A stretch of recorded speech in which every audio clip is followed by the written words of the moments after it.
Now, but you say it's a philosophical argument. It's also a very practical argument. Number one, it creates jobs. The NEA creates jobs. Isn't that something the GOP can get behind? Well, you have people who come here to Washington and they make that argument on behalf of other programs as well. They say, here's the amount of money the government's spending, and it's seed money, and here's the economic generation that results from that. Many people make that kind of incubator argument for government funding of programs. But with the arts, I want to go in a different direction. We've come here and proved that money that's spent by the NEA for arts-related programs is better for the economy where it's funneled. And we've come here to say that where the government stops the funding, it has a tremendous impact, especially on young people.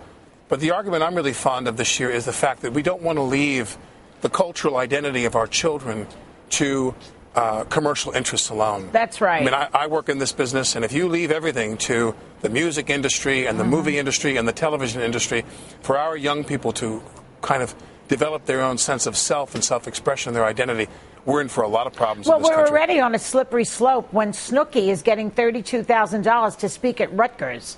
I mean, that's a good example of commercial television. Snooki's getting $32,000 to speak at Rutgers? Yeah, that's right. I spoke at Montclair State for nothing. What the hell's going on here? Snooki's getting 32 grand? She's getting the money. You're a cheap date. What can I tell you? I am. Well, I'm old news, man. Snooki's hot, But right? you mentioned 1994. That was the year that Gingrich shut down the government. They're threatening to do it again. Yeah, right. Well, and, now, in those days, Clinton did not get the blame for that. The Republicans got the blame. Do you think that Obama is going to get the blame if they shut down the government this week? Something tells me that everybody's going to get the blame if the government shuts down this week, because we are in economically tough times.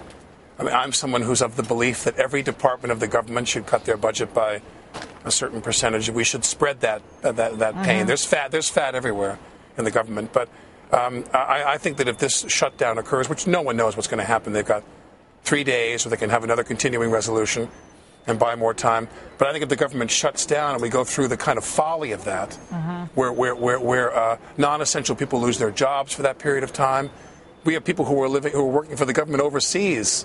We're going to be stuck in an overseas country without a paycheck. Right. So there's a lot of kind of inanity that goes with the shutdown of the government, but I think if it does occur, there's probably some blame that can go around everywhere. Alec, talking to you, I know that you're a very political person. I'm in Washington, Jill, so I'm speaking very politically carefully now. Did you notice how I said that? Yes, you are. The blame for the shutdown is going to be spread around, yeah. But you're very... I'm here in 202, so I'm being very careful what I say. It's impressive. But I want to ask you one more question. Sure.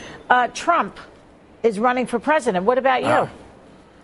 Well, is that a question? Is that a serious question?